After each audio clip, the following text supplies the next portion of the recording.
Gold trusted gold buyers మీరు తాకట్టు పెట్టిన బంగారాన్ని విడిపించి ఈ రోజు ఉన్న మార్కెట్ ధరకు కొనబడును. మోక్షమును పొందడానికి ప్రధాన ఉపకరణం ఎవరు అంటే పత్ని. అందుకని ఆమె ధర్మపత్ని. ఆ ధర్మమునకు పాడు చేసేదేది కామము. అది విశృంఖలత్వాన్ని పొందుతుంది. ఒక వయసు వచ్చిన తర్వాత కామమును ధర్మంతో ముడివేయకపోతే, కామము ధర్మమును అతిక్రమిస్తే ప్రమాదానికి పెడుతుంది. విశ్వనాథ సత్యనారాయణ గారు చెలియలి కట్ట అని ఒక నవల రాశారు. అది పురుషార్థముల గురించి. నిజానికి సముద్రం అంత గొప్పది. అది తలుచుకుంటే ఊళ్ళ మీదకి వచ్చేయగలదు. ఒకప్పుడు వచ్చేయలేదు, ఈ సీమలో వచ్చేయగలదు.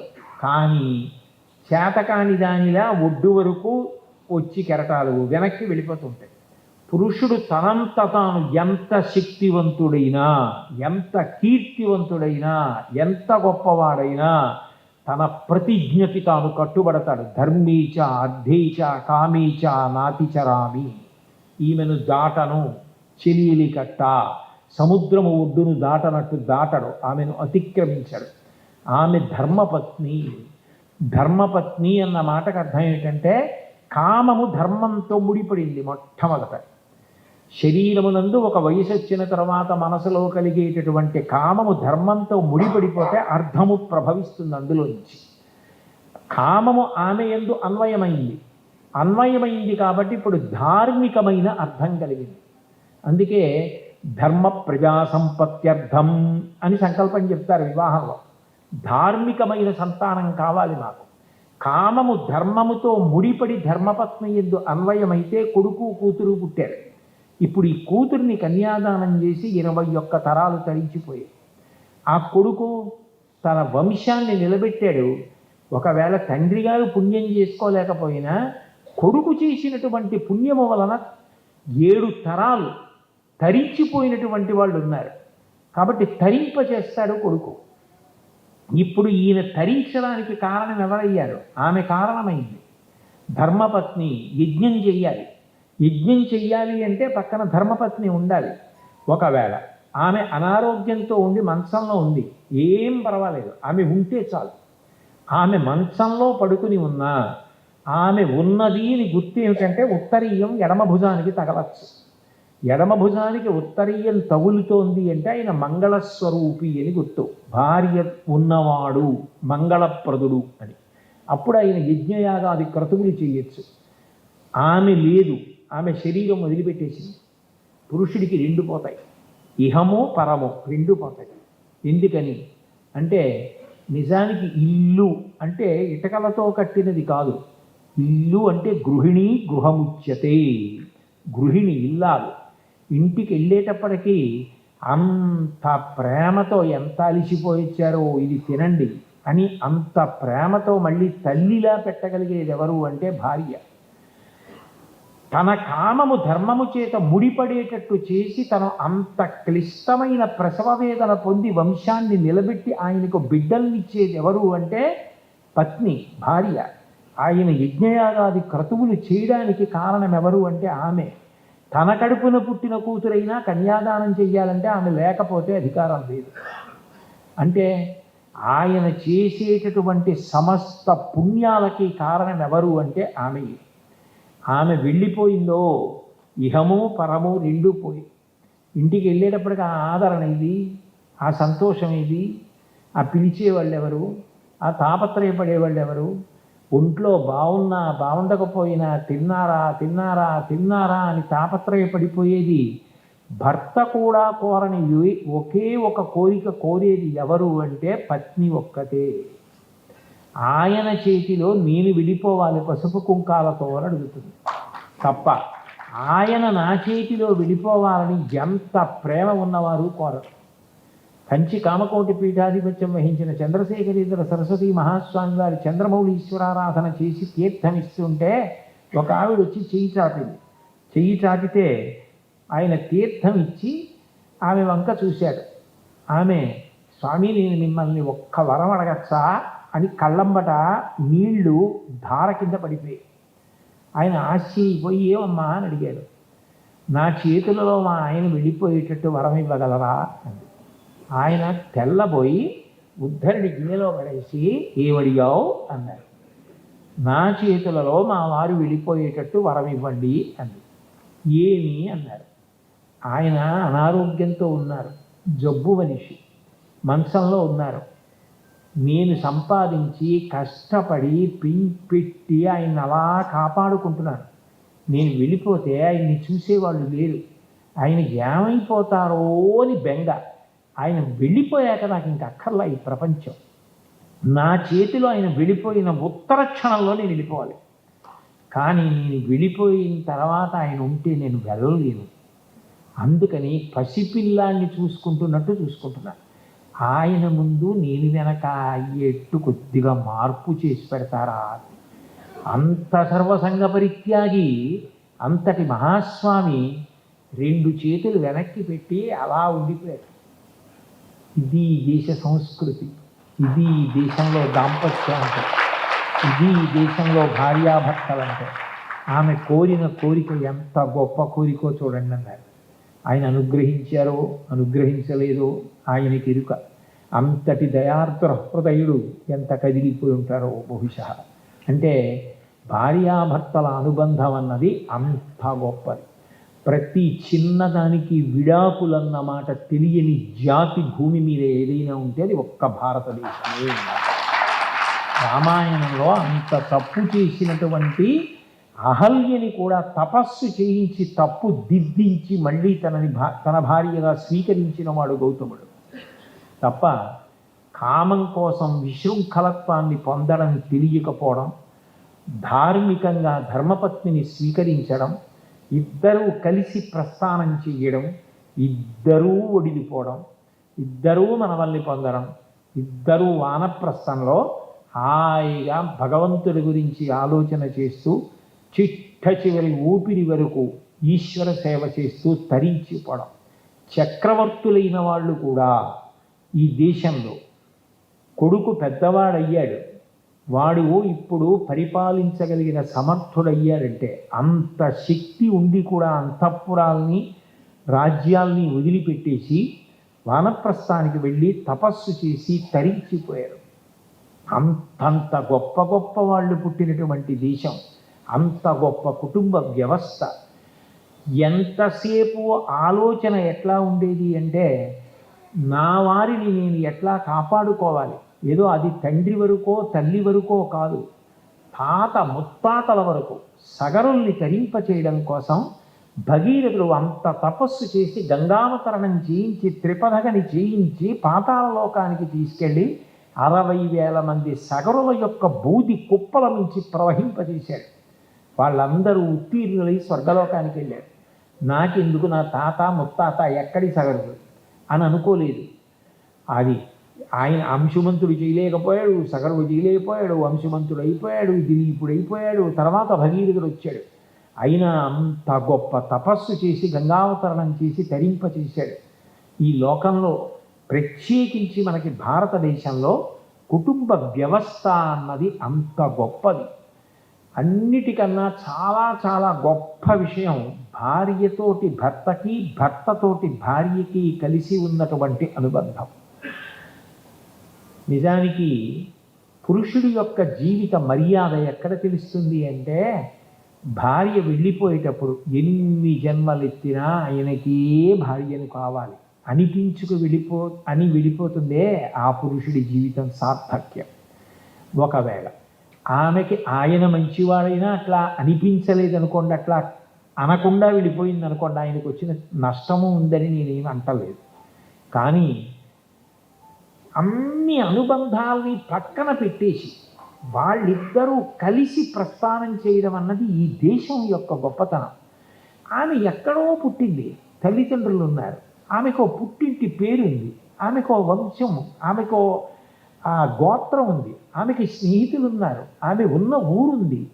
ఇన్నిటినీ వదిలిపెట్టేసి మెడలో మంగళసూత్రం కట్టి జీలకర్ర బెల్లం పెట్టిన వాడి చిటికిని వేలు పెట్టుకుని సముద్రాలు దాటి దీపాంతరానికి వెళ్ళిపోతుంది. ఏమిటి నమ్మకం అంటే, ఆయన నా దైవం అంటుంది, ఆయన నా సమస్తం, ఆయన బాగుండాలి. ఎంత ఆశ్చర్యం! అసలు ఏ దేశంలో ఉంది ఈ వ్యవస్థ? ఎంత గొప్ప వ్యవస్థ! అందుకే నేను ఈ మాట ఏదో పక్షపాతానికో పొగిడించుకోవడానికో చెప్పట్లా, నేను ఉన్న మాట పరమ సత్యం చెప్తున్నాను. ఈ దేశంలో ఈ మర్యాద, ఈ గౌరవం ఇలా నిలబడడానికి కారకులైన వారెవరు అంటే మొట్టమొదట తల్లులే. వారి త్యాగం దగ్గర ప్రారంభం, కుటుంబ వ్యవస్థ ప్రారంభం ఎక్కడ అంటే అక్కడ. అట్లా స్త్రీ రానినాడు అసలు కుటుంబ వ్యవస్థ ఎక్కడుంది? ఆమె కదిలి వచ్చేసింది, ఆమె వెళ్ళిపోతోంది, ఎన్ని సముద్రాలైనా దాటి వెళ్ళిపోతోంది. ఆ భర్త కోసం అన్నీ త్యాగం చేసేస్తుంది. సీతమ్మ రామాయణంలో అయోధ్యకాండలో ఆ మహానుభావుడు అత్రి మహర్షి భార్య అనసూయమ్మతో మాట్లాడుతూ మాట అంటుంది, అమ్మా ఈ దేశం గొప్పతనం ఎక్కడుందంటే రాత్రి భార్యని పరుషంగా మాట్లాడి హింసించినటువంటి భర్త పడి నిద్రపోతుంటే ముందు లేచిన భార్య మంగళసూత్రం కళ్ళకద్దుకుని వీటితో నేను కడతేరిపోవాలని కోరుకుంటుందమ్మా, అటువంటి జాతిలో పుట్టిన స్త్రీని. అంత ఉత్తముడు రామచంద్రమూర్తి యొక్క భార్య నేను ఎందుకు గర్వపడతాను తప్ప అరణ్యవాసానికి వచ్చిన చేతకాని వాడంటానమ్మా అంది.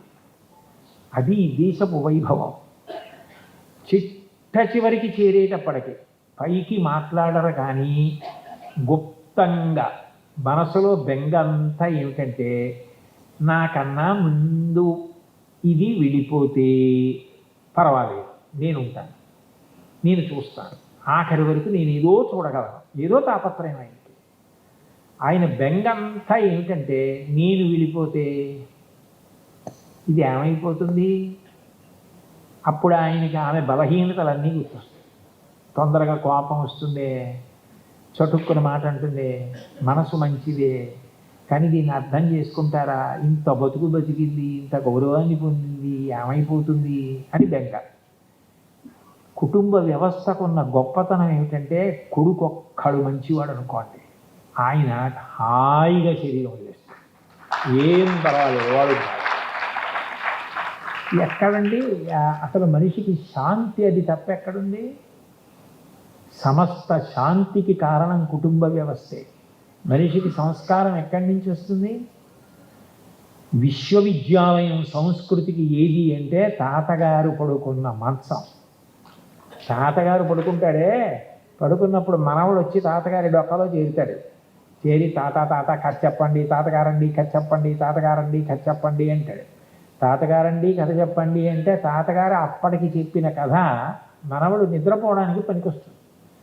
ఒరే నాన్న, ఓ కాకి ఉందిరా, చెట్టు మీద కూర్చుందిరా, అది ఎక్కడి నుంచో పాపం కష్టపడి ఓ మాంసం ముక్క తెచ్చుకుంది, తిందామనుకుంది, ఇంతలో కిందకో నక్కొచ్చింది, కాకి బావా నువ్వు ఎంత బాగుంటావో, నీ అంత కాంతితో కూడిన నలుపు ఎవరికి ఉంటుంది అని దాన్ని ఎంతో పొగిడింది.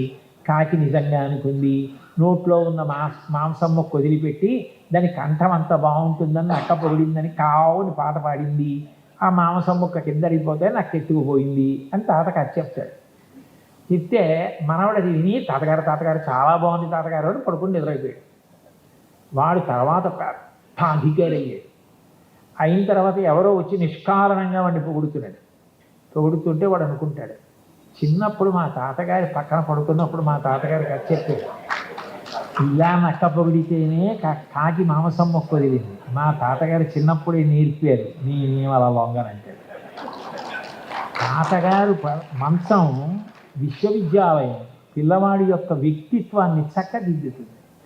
తాత, నాన్నమ్మ, అమ్మమ్మ, తాత వాళ్ళందరూ కలిసి ఉండడం, మేనమామ, తన ఇల్లు గొప్ప కాదండి. నేను ఒక కుటుంబాన్ని చూశా, ఈ ప్రవచనాల పేరు చెప్పి అనేక ఊళ్ళో ఎప్పుడప్పుడు వెళుతూ ఉంటాను కదా, అనేక కుటుంబాలను చూస్తుంటా. ఒక కుటుంబం నాకు తెలిసిన కుటుంబం ఉంది, మా అబ్బాయికి తెలుసు. ఆ ఇంట్లో కోడల్ని పురిటికి పంపించాడు మొట్టమొదటిసారి పెళ్లికానుకు. ఆ అమ్మాయి పుట్టింటికి వెళ్ళి 2 రోజులు ఉండి జ్వరం వచ్చేసింది. జ్వరంలో అత్తగారిని స్మరిస్తోంది. ఆ పుట్టింటి వారు ఉన్నవాళ్లే, అమ్మాయి ఇక్కడ మా అమ్మాయి ఉండలేదు ఏమనుకోకండి, తీసుకెళ్ళిపోండి అని తీసుకొచ్చి అత్తారింట్లో దింపేశారు. అత్తగారు 2 రోజుల్లో ఆవిడ అసలు డీలా పడిపోయి అన్నం తినడం మానేసింది. అత్తగారు కోడలు మొదటి నుంచి కలిసి ఉన్నారా, కడుపున పుట్టిందా? అవి కుటుంబాలు. మా వాళ్ళంటే బంధువులు ఎవరొచ్చినా అంత ప్రేమ, ఆ కూర్చోబెట్టడం, ఆ కలిసి ఉండడం. వాళ్ళకి మాకు మాటలు లేవు, వాళ్ళకి మాకు గొడవలు ఉన్నాయి. అదే ఆ మనుష్య జన్మ, అదే ఆ సంస్కారం. ఎంతమంది చేత ఒక వయసు వచ్చేటప్పటికి గౌరవింపబడతావో, పెదనాన్నగారు అని పిలిపించుకోవడం ఎంత మర్యాద అండి. నాన్నగారే ఎంత గొప్పదైతే పెదనాన్నగారు అంటే, తమ్ముడి పిల్లలు పెద్దనాన్నగారు అని పిలుస్తారు అంటే అందులో ఎంత మాధుర్యం, ఎంత కర్తవ్యత అనిస్తుంది. వాళ్ళ గురించి ఆలోచించవలసిన అవసరం. పెద్దనాన్నగారు అని పిలవడం ఎంత మధురమైన పిలుపు. అన్నయ్య అని పిలిస్తే ఎంత మధురం. చెల్లెలా అని పిలవడం, చెల్లెలింటికి వెళ్ళడం.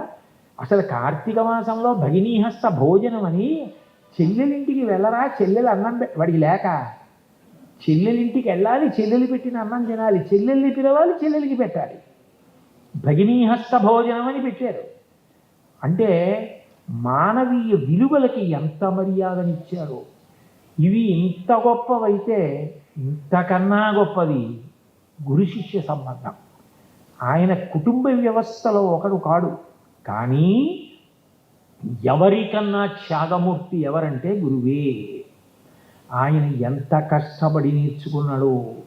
లోకంలో ఎవరి ఆస్తి అయినా బిడ్డలకు ఎడుతుంది.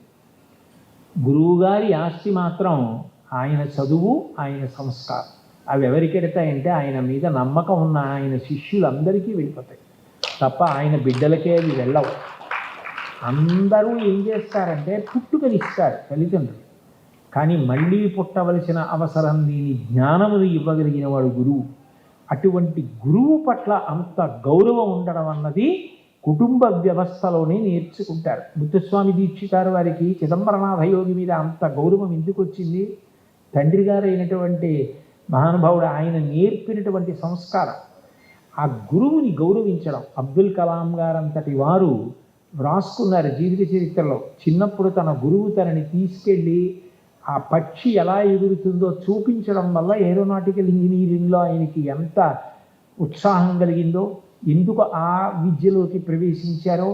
ఒకనాడు ఆయనకి మెడ్రాస్ ఇన్స్టిట్యూట్ ఆఫ్ టెక్నాలజీలో సీట్ వస్తే కట్టడానికి 1000 రూపాయలు లేకపోతే ఆయన సోదరి జోహరా ఆవిడ కష్టపడి తన చేతి గాజులు గొలుసు తాకట్టు పెట్టి ఇస్తే ఆ 1000 రూపాయలతో చేరి, అమ్మ నేను సాధ్యమైనంత తొందరగా తాకట్టు విడిపించి నీకు ఇచ్చేస్తానన్నారు. అప్పటికి చదువుకుంటున్న ఆయన ఎలా విడిపిస్తారు? ఆయనకున్న ఒక్క మార్గం, మెడ్రాస్ ఇన్స్టిట్యూట్ ఆఫ్ టెక్నాలజీ ఆ రోజుల్లో అంత సుప్రసిద్ధ సంస్థలో బాగా చదువుకుని స్కాలర్షిప్ సంపాదించి విడిపించాలి. చెల్లెలు నగలు విడిపించడానికి బాగా చదవడం మొదలుపెట్టినటువంటి కలాం గారు ఈ దేశానికి ఎంత గర్వించదగ్గ బిడ్డ అయ్యారో మీ అందరికీ చూశారు. కాబట్టి గురువు అంత గొప్పవాడు. రామాయణం చదువుతుంటే అసలు బాలకాండలో ఆ విశ్వామిత్రుడు మాట్లాడే మాటలు వింటుంటే, ఆ శ్లోకాలు చదువుతుంటే గుండె కరిగిపోతుంది. ఎంత ప్రేమో! రామ చీకటి పడిపోయింది, క్రూర జంతువులు అరుస్తున్నాయి, పక్షుల యొక్క అరుపులు వినపట్టం లేదు, సమస్త భూతములు పడుకున్నాయి, నువ్వు పడుకో, నీకు క్షేమమగుగాక, రామా భద్రంతి అంటాడు. గురువు ఎప్పుడూ శిష్యుల యొక్క హితాన్ని కోరుతూ ఉంటాడు. ఎప్పుడూ వాళ్ళు వృద్ధిలోకి రావాలని కోరుకుంటూ ఉంటాడు. ఆయనకి ఏ అనుబంధం ఉందని? ఏ అనుబంధం లేదు. అయినా గురువు గారు అంటే ఎప్పుడూ శిష్య హితయోద్యత సతతం, శిష్యుల యొక్క హితము కొరకు పరితపిస్తాడు. అంత గొప్ప కుటుంబ వ్యవస్థ. మీరు అగస్త్య మహర్షి అయితే సముద్రాన్ని పుడిచిపెట్టాడు, కానీ ఇంత పెద్ద విషయాన్ని ఇచ్చి నన్ను ఒక్కరోజు కాసేపు వచ్చి మాట్లాడి వెళ్ళమన్నారు.